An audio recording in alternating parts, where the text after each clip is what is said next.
Assalomu alaykum. Biz o'quvchilarning konstitutsiya haqidagi fikrlarini bilib olamiz. Qani, keling. Assalomu alaykum. Konstitutsiyaga navbat degan savolga qisqa va aniq javob bersangiz. Eng avvalo o'qish, o'rganish, fikrlash va erkin yashash huquqini berdi. Bugun men o'zimning fikrimni bemalol ayta olaman. Buning barchasi konstitutsiya tufayli. Konstitutsiya qanday imkoniyatlar yaratadi deb o'ylaysiz?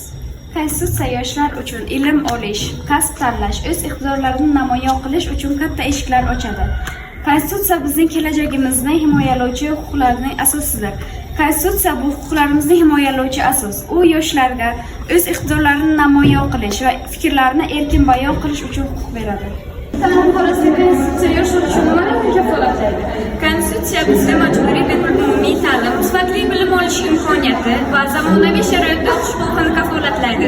Bu har bir yoshning kelajagini yorqin qiladi. Konstitutsiya kelajak rejalari va faoliyatini qanday kafolatlaydi?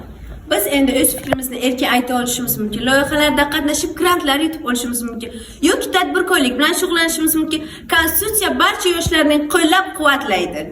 Assalomu alaykum. Suhbat yakunida yoshlar uchun qanday chaqiriq bildirgan bo'lardingiz? Bizga berilgan imkoniyatlar juda katta. Eng muhimi, konstitutsiyada berilgan huquqlarimizni bilish, undan to'g'ri foydalanish va o'z ustimizda ishlash. Kelajak o'z qo'limizda.